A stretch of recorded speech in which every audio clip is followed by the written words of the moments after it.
Bismillah, alhamdulillah, wassalatu wassalamu ala rasulillah wa ala alihi wa sahbihi wa mawalah.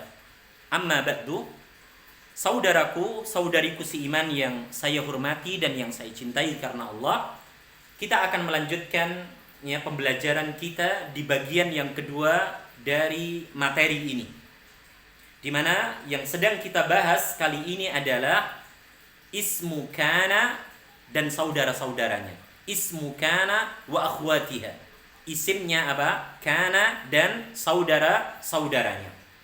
Seperti yang diterangkan pada pertemuan sebelumnya, bahwa kana dan saudara-saudaranya memiliki fungsi apa? Tarfa'ul isma wa tansibul khabara. Merofakkan isim dan menasabkan apa? Khabar.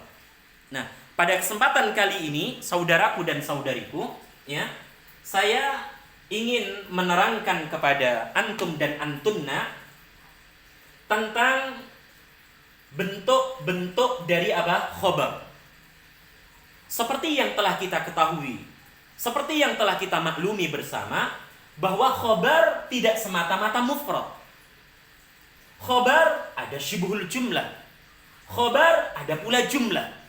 Pertanyaannya adalah, bagaimana i'rab dari khabar yang tidak berbentuk mufrad? Maksudnya mufrad di sini seperti tadi ya kan? Qaiman, seperti tadi apa? Qaimaini. Bagaimana ketika khabarnya itu adalah syibhul jumlah atau khabarnya itu adalah apa? Jumlah. Apakah khabar itu ketika jumlah ismiyah itu diawali dengan kana ataupun salah satu dari saudara-saudara kana, apakah dia tetap i'rabnya marfu atau bagaimana? Atau ada istilah-istilah yang lain untuk apa? Khabar yang mubtada'nya telah diawali oleh salah satu dari kana dan saudara-saudaranya. Apakah ada perubahan istilah? Ini yang ingin saya tegaskan. Jadi di kesempatan yang kedua ini saya ingin menegaskan kepada antum dan antunna perihal istilah penamaan dari macam khabar syibhul jumlah, macam khabar jumlah ketika mubtada'nya telah diawali oleh salah satu dari kana dan saudara-saudaranya. Kana ataupun saudara-saudaranya. Untuk khabar mufrad, insyaallah antum dan antunna sudah jelas. Jadi ketika khabarnya itu berbentuk mufrad, maksudnya mufrad di sini adalah terdiri dari satu kata, bukan susunan huruf jar ataupun isim yang dimajrurkan, bukan pula dzaraf dan madzruf, bukan pula kalimat yang sempurna, maka khabar yang berbentuk mufrad itu jelas nampak tanda nasabnya. Seperti tadi, laisa Muhammadun qaiman, kana Muhammadani qaimaini, kana al-muslimuna mu'takifina, kana al-muslimuna mu'takifina. Asalnya apa? Al-muslimuna mu'takifuna. Ada mubtada, ada khabar. Ketika jumlah ismiyah itu telah dimasuki kana, maka menjadi kanal muslimuna mu'takifina. Khabarnya, i'rabnya tidak lagi marfu, tapi berubah menjadi apa? Wa tansibul khabar. Nasabnya berubah menjadi apa? Khabarnya berubah menjadi nasab. Maka nasabnya jamak mudzakkar salim dengan ya. Jadi mu'takifuna berubah menjadi apa? Mu'takifina. Insyaallah ketika khobarnya itu berbentuk mufrad, saya yakin antum-antunna bisa memahami bentuk tanda nasabnya. Bisa dengan fathah, bisa dengan kasrah, bisa dengan alif, bisa dengan ya, bisa pula dengan fathatun zahiratun. Yang ingin saya tegaskan di sini adalah bila khobarnya berbentuk syibhul jumlah. Bila khobarnya berbentuk saudaraku, saudariku, syibhul jumlah ataupun jumlah. Kita tahu bahwa khobar dalam jumlah ismiyah bisa berupa syibhul jumlah. syibhul jumlah di sini di dalamnya ada unsur apa? Al-jaru wal majruru. Ataupun apa? Al-dzarfu wal madrufu. Ada huruf jar dan isim yang dimajrurkan. Ada kata keterangan, dan kata keterangan di sini dipecah lagi. Ada zaman, ada pula apa? Makan. Gitu ya. Ada makan. Ada kata keterangan waktu, ada kata keterangan apa? Tempat. Nah, perlu diingat bahwa khabar berbentuk syibhul jumlah. Ketika kalimat ismiyah itu telah dimasuki oleh salah satu dari saudara-saudara kana, maka bentuk bacaannya, bentuk penulisannya sama sekali tidak berubah. Saya ulang. Bentuk bacaannya, bentuk penulisannya sama sekali tidak berubah. Contoh misalnya, kita memiliki kalimat, nah, ya, kita memiliki apa? Kalimat, contohnya apa? At-talibu, na'am, fil fasli. At-talibu fil fasli. At-talibu sebagai mubtada, fil fasli sebagai khabar. Ya kan? Atau misalnya at-talibu, na'am, amamal madrasati. Amamal madrasati. Sah? At-talibu amamal madrasati. At-talibu sebagai mubtada, ya, amamal madrasati sebagai khabar. Fil fasli amamal madrasah, di dalam kelas ada unsur huruf jar dan isim yang dimajrurkan.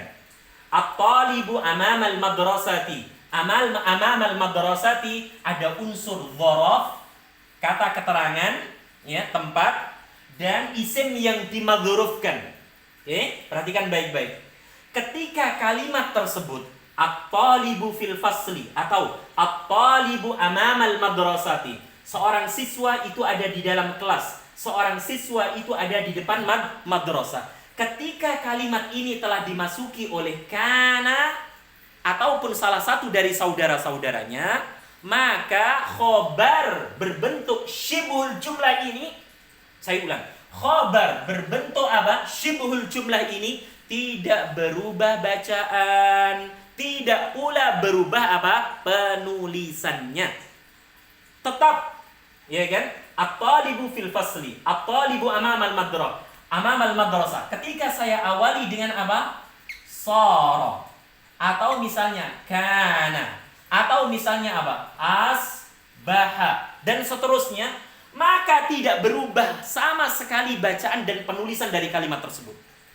Sarat talibu bil fasli. At-talibu sebagai isimnya sara, fil fasli sebagai khobarnya sara. Atau kanat talibu amamal madrasati. At-talibu sebagai isimnya kana, amamal madrasati sebagai khobarnya kana. Atau kita awali dengan asbahat talibu fil fasli, atau asbahat talibu amamal madrasati. Maka at-talibu sebagai isimnya asbaha, amamal madrasati sebagai khobarnya asbaha. Perhatikan di sini, penulisan bacaan dari khobar berbentuk apa? Syibhul jumlah tidak berubah. Tidak berubah. Yang berubah adalah apa? Tadi istilah dari i'rab yang digunakan untuk khobarnya.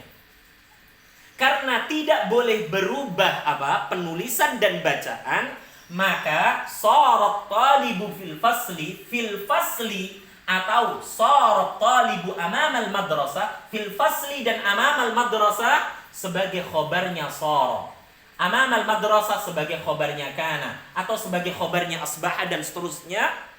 Kita katakan apa? Fi mahalli nasbin. Apa? Fi mahalli nasbin. Menempati tempatnya nasab. Ini yang harus antum dan antuna perhatikan. Jadi penulisannya, bacaannya, ya kan, tidak berubah. Yang berubah adalah untuk mengistilahkan dari kedudukan khobar ini apa? Apakah kita katakan fil fasli ini langsung nasab gitu? Khobarnya soro, i'rabnya nasab? Kita tidak dapati di sini tanda nasab.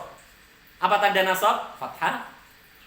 kasrah, alif, ya, fathah muqaddarah. Kita tidak dapati satu pun dari tanda nasab, baik fil fasli ataupun amamal madrasah.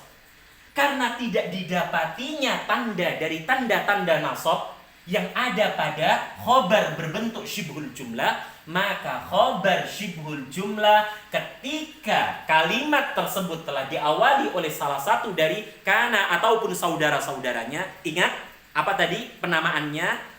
Yaitu fi mahalli nasbin. Apa?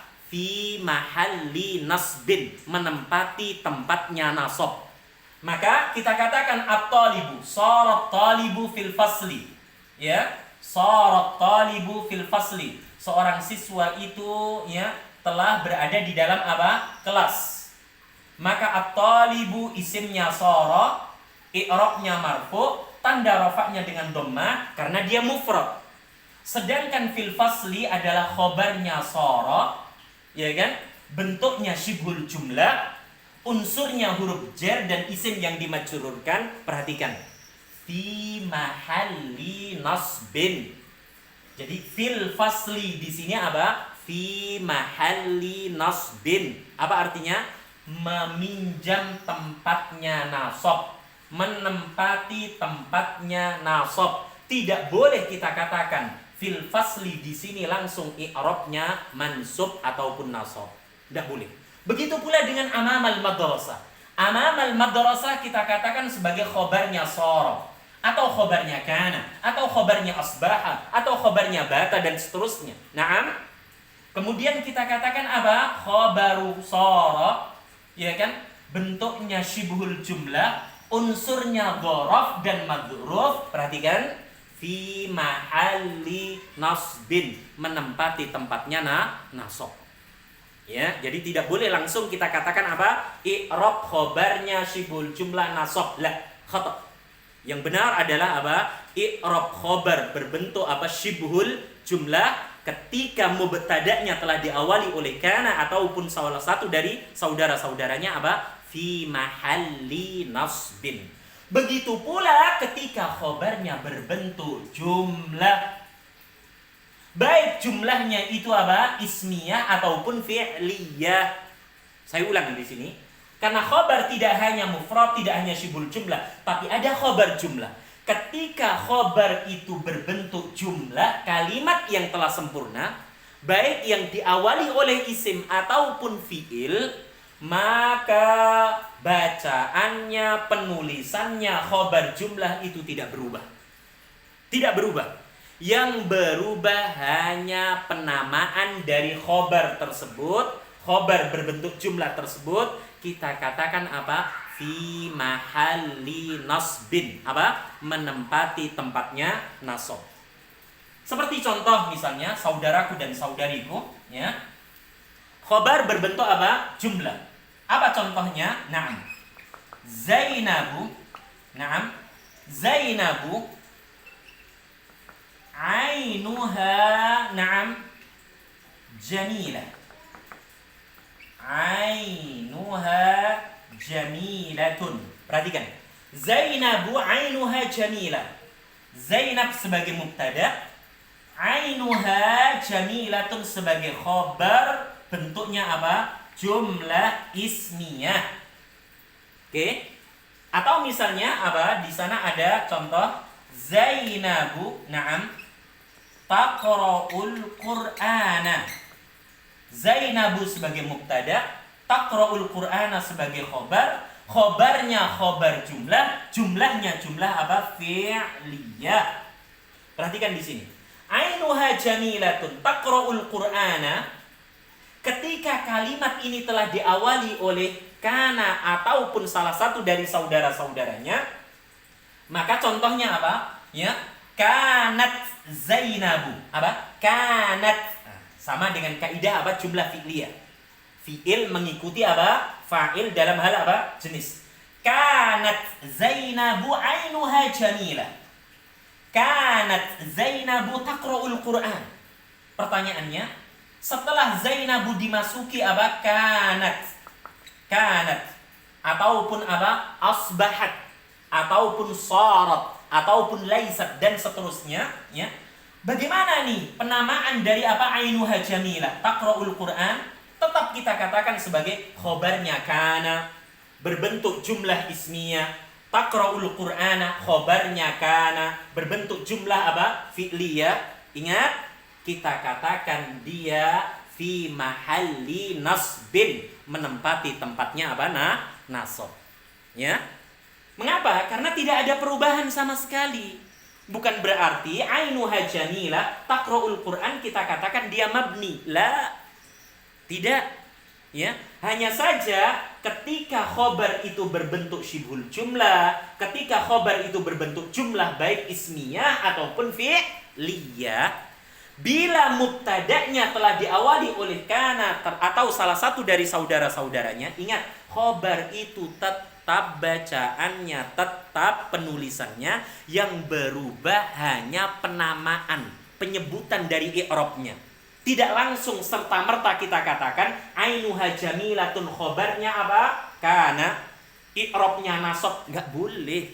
Kita katakan ainuha jamilah khobarnya kana fi mahalli nasbin, menempati, meminjam tempatnya apa? Nasab. Mengapa? Karena tadi kembali ke fungsi kana dan saudara-saudaranya. Fungsi kana dan saudara-saudaranya adalah merofakkan isim dan menasabkan khobar. Semoga keterangan ini ya bisa kita pahami dengan mudah dan kita ya diberikan kefahaman dengan baik dan benar oleh Allah Rabbul Alamin. Ya, nasihat saya, jangan pernah bosan untuk terus berdoa, meminta kepadanya, karena dialah Allah 'allamal insana ma lam ya'lam. Dialah Allah satu-satunya zat yang mengajarkan kepada manusia sesuatu yang sebelumnya tidak ia ketahui. Dan selain kita berdoa, pesan saya kepada antum-antunna semua, berusahalah dengan sekuat tenaga, dengan semaksimal mungkin. Fa insyaallah, ya, seperti orang bijak mengatakan, man jadda wajada. Apa? Man jadda wajada. Siapa orangnya yang bersungguh-sungguh, kelak dia akan mendapati apa yang menjadi cita-citanya. Wassallallahu ala nabiyyina Muhammad walhamdulillahi rabbil alamin. Subhanakallahumma wa bihamdika asyhadu an la ilaha illa anta astaghfiruka wa atubu ilaik. Assalamualaikum warahmatullahi wabarakatuh.